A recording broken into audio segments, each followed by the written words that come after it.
أعوذ بالله من الشيطان الرجيم ما اتخذ الله من ولد اللہ نے کبھی کوئی اولاد نہیں بنائی وما كان معه من إله اور نہ کبھی اس کے ساتھ کوئی معبود تھا إذا لذهب كل إله بما خلق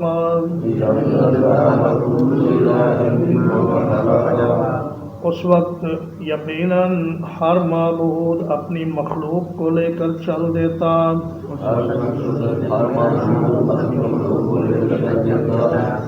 وَلَعَلَى بَعْضُهُمْ عَلَى بَعْضٍ اور یقیناً ان کا بعض پر چڑھائی کر دیتا سبحان اللہ عما یصفون پاک ہے اللہ اس چیز سے جو بیان کرتے ہیں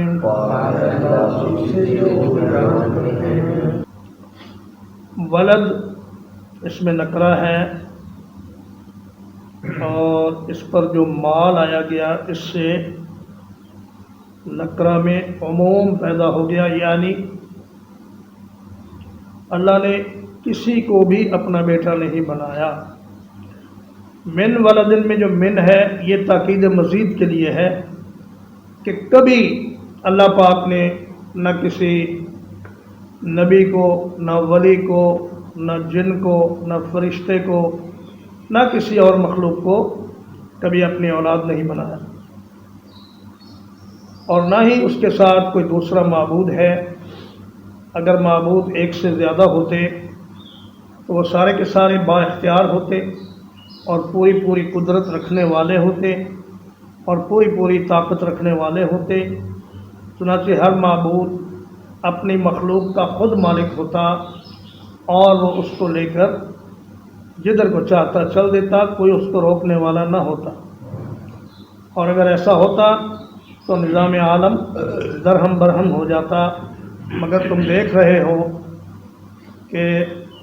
عالم بالا اور علوی اور سفلی عالم، آسمانوں کا نظام اور زمین کا نظام ایسے بہترین ایکوریٹ طریقے سے چل رہا ہے کہ کوئی چیز 1 ملی میٹر بھی اپنی جگہ سے ادھر ادھر نہیں ہوتی اور نہ ہی اپنے وقت سے 1 سیکنڈ پہلے آتی یا جاتی ہے۔ یہ اس بات کی دلیل ہے کہ اس کائنات کو چلانے والا ایک ہی معبود ہے، اور اگر ایک سے زیادہ معبود ہوتے تو وہ ایک دوسرے پر چڑھائی کر دیتے اور اس صورت میں بھی نظام عالم درہم برہم ہو جاتا۔ لیکن فرمایا ایسا ہے نہیں، اللہ پاک ایک ہی معبود ہے جو خالق بھی ہے، مالک بھی ہے اور ساری کائنات کا مدبر اور منتظم بھی ہے۔ سبحان اللہ عما یصفون، اللہ پاک ان کے بیان کردہ الزامات سے اور ان کی بیان کردہ باتوں سے پاک ہے، اور یہ جو اللہ کے شریک بناتے ہیں اللہ پاک اس سے بھی پاک ہے، یہ جو اللہ کی اولاد بتلاتے ہیں اللہ پاک اس سے بھی پاک ہے۔ عالم الغیب والشہادت، جاننے والا ہے غائب کو اور حاضر کو، فتعالی عما یشرکون، تو بہت بلند ہے اس چیز سے جو وہ شریک بناتے ہیں۔ فرمایا جو چیز مخلوق کی نگاہوں سے اوجھل ہے اللہ پاک اس کو بھی جانتے ہیں، اور جو لوگوں کی نظروں کے سامنے ہے اس کی اصل حقیقت کو بھی اللہ پاک ہی جانتے ہیں۔ اور اللہ پاک ان کے شرکیہ کلمات سے بہت بلند و بالا ہیں، اور اللہ پاک کی شان اتنی بلند ہے کہ یہ جو اس کے لیے معبود اور شریک ٹھہراتے ہیں، یہ سراسر غلط بیانی کر رہے ہیں۔ قل رب اما ترینی ما یوعدون،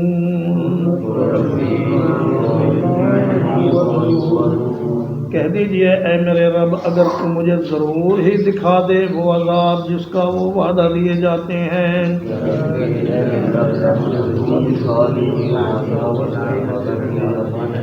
رب فلا تجعلنی فی القوم الظالمین، اے میرے رب مجھے ان ظالم لوگوں میں شامل نہ کرنا۔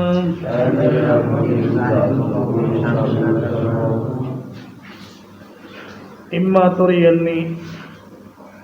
یعنی اگر آپ مجھے وہ عذاب دنیا میں دکھانا چاہیں جس کا ان کفار و مشرکین کو وعدہ کیا گیا ہے، تو یا اللہ اس وقت مجھے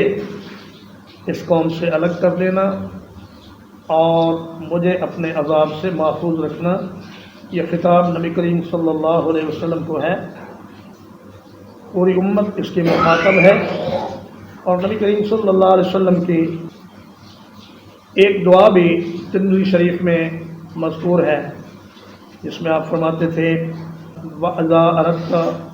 بِقَوْمٍ فِتْنَةً فَاقْبِضْنِي إِلَيْكَ غَيْرَ مَفْتُونٍ، اے اللہ جب تو کسی قوم پر کوئی آزمائش بھیجے تو مجھے اس آزمائش میں مبتلا کرنے سے پہلے اپنے پاس بلا لینا۔ اللہ پاک نے یہ وعدہ کیا تھا کہ اے میرے نبی آپ کی موجودگی میں ان پر عذاب نہیں آئے گا، لیکن اب ان کے عذاب کی یہ صورت ہے کہ قاتلوہم یعذبہم اللہ بایدیکم، ان سے جہاد کرو، اللہ تمہارے ہاتھوں سے ان کو عذاب دے گا۔ چنانچہ ایسا ہی ہوا، نبی کریم صلی اللہ علیہ وسلم کو اللہ پاک نے مکہ سے نکال لیا اور مدینہ میں آپ کو اقتدار عطا فرمایا، اور اس کے بعد کفار پر پہلا عذاب جنگ بدر کی صورت میں آیا، جس میں ان کے 70 سردار بڑے بڑے مارے گئے اور 70 قیدی بنے، اور اس کے بعد پھر عذاب اللہ نے ان کو فتح مکہ کی صورت میں ان پر نازل کیا کہ نبی کریم صلی اللہ علیہ وسلم نے فرمایا کہ یا تو اسلام قبول کر لو یا جزیرہ عرب سے نکل جاؤ، تمہیں اس جزیرے میں رہنے کی اجازت نہیں ہوگی۔ چنانچہ بہت سے لوگ بلکہ تقریباً سارے لوگ مسلمان ہو گئے۔ اللہ پاک کو منظور یہ تھا کہ ان کی آئندہ نسلیں اسلام کی خدمتگار بنے، اور اس لیے ان کو دنیا میں زندہ رکھنا ضروری تھا۔ وَإِنَّا عَلَىٰ أَن نُّرِيَكَ مَا نَعِدُهُمْ، اور بلا شبہ ہم اس بات پر کہ آپ کو وہ عذاب دکھائیں جس کا ہم ان سے وعدہ کرتے ہیں،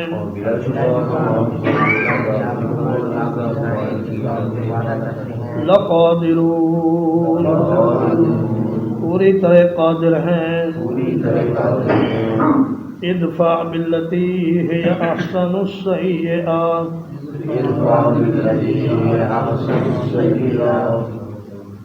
برائی کو ایسے طریقے سے دفع کریں جو بہترین طریقہ ہو۔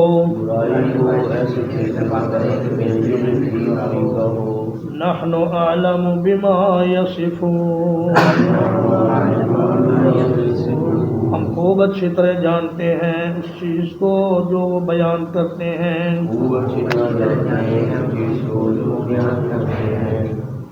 تو ہم آپ کو عذاب دکھلانے پر قادر تو ہیں، لیکن یہ ہمارا فیصلہ ہے کہ آپ کی موجودگی میں ان کو عذاب نہیں دیا جائے گا، اور جب تک یہ استغفار کرتے رہیں گے تب تک بھی ان کو عذاب نہیں دیا جائے گا۔ اور فرمایا اے میرے حبیب آپ لوگوں کے ساتھ اس قسم کا برتاؤ کریں کہ ان کی بکواس، ان کی گالم گلوچ اور ان کے جھوٹے الزامات یہ جو کبھی آپ کو شاعر کہتے ہیں، کبھی دیوانہ کہتے ہیں، اور کبھی کچھ کہتے ہیں، کبھی کچھ کہتے ہیں، کبھی جھوٹا کہتے ہیں، تو ان کی ان فضولیات کا جواب آپ حسن اخلاق سے دیں اور اچھے کلمات سے آپ ان کا جواب دیں، کیونکہ اگر آپ ان کے ساتھ سختی کریں گے تو پھر یہ لوگ آپ سے دور ہو جائیں گے۔ ہم یہ چاہتے ہیں کہ لوگ آپ کے قریب ہوں اور ان سارے کے سارے لوگوں کو اللہ پاک دین اسلام کی ہدایت عطا فرمائے اور یہ جنت کے حقدار بن جائیں۔ اور ایک دوسرے مقام پر فرمایا ادفع بالتی ہی احسن فاذا الذی بینک وبینہ عداوۃ کأنہ ولی حمیم۔ فرمایا کہ برائی کو ایسے طریقے سے دور کرنا چاہیے کہ جو آپ کا دشمن ہے وہ بھی آپ کا دوست ہو جائے۔ اگر آپ بدلہ لیں گے، انتقام لیں گے، سختی کریں گے تو پھر یہ آپ کے قریب نہیں آئیں گے بلکہ دور ہو جائیں گے۔ اور ام المومنین سیدہ عائشہ رضی اللہ تعالی عنہ فرماتی ہیں کہ من تقم رسول اللہ صلی اللہ علیہ وسلم لنفسہ قط، اللہ کے نبی صلی اللہ علیہ وسلم نے اپنی ذات کے لیے کبھی کسی سے انتقام نہیں لیا، الا یہ کہ اللہ کی حرام کردہ چیزوں میں سے کسی چیز کو حلال کیا جائے تو اس پر آپ غضبناک ہوتے اور اس پر سزا بھی دیتے۔ تو ایک داعی کا اور ایک واعظ کا اور ایک اسلامی کارکن کا یہ فرض ہے کہ وہ لوگوں کے ساتھ محبت سے اور حسن سلوک سے پیش آئے اور اپنی ذات کے لیے کسی سے بدلہ نہ لے، بلکہ اس کا جو بھی کام ہو دین کے غلبے کے لیے ہو، اسلام کی برتری کے لیے ہو۔ ترجمہ ایک بار متخذ اللہ من ولد، اللہ نے کبھی کوئی اولاد نہیں بنائی، وما کان معہ من الہ، اور نہ کبھی اس کے ساتھ کوئی معبود تھا، اذا لذہب کل الہ، اس وقت یقیناً ہر معبود چل دیتا، بما خلق، اپنی مخلوق کو لے کر، وَلَعَلَى بَعْضُهُمْ عَلَى بَعْضٍ، اور یقیناً ان کا بعض پر چڑھائی کر دیتا۔ سبحان اللہ عما یصفون، اللہ پاک ہے اس چیز سے جو یہ بیان کرتے ہیں۔ عالم الغیب والشہادۃ، وہ جاننے والا ہے غائب کو اور حاضر کو۔ فتعالی عما یشرکون، وہ نہایت بلند ہے وہ اس چیز سے جو وہ شریک بناتے ہیں۔ قل رب اما ترینی، کہہ دیجئے اے میرے رب اگر تو ضرور ہی مجھے دکھائے، ما یوعدون، وہ چیز جس کا یہ وعدہ دیے جاتے ہیں۔ رب فلا تجعلنی، اے میرے رب مجھے نہ کرنا، فی القوم الظالمین، ان ظالم لوگوں میں، وَإِنَّا عَلَىٰ أَن نُّرِيَكَ، اور یقیناً اس بات پر کہ آپ کو ہم دکھا دیں، مَا نَعِدُهُمْ، جس کا ہم ان سے وعدہ کرتے ہیں، لَقَادِرُونَ، یقیناً پوری طرح قادر ہیں، ادفع بالتی ہی احسن السیئات دور کیجیے برائی کو ایسے طریقے سے جو احسن طریقہ ہو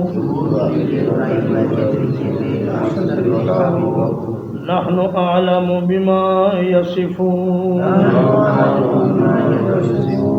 ہم زیادہ جانتے ہیں اس چیز کو جو وہ بیان کرتے ہیں صلی اللہ علیہ نبینا محمد وآلہ وصحبہ اجمعین.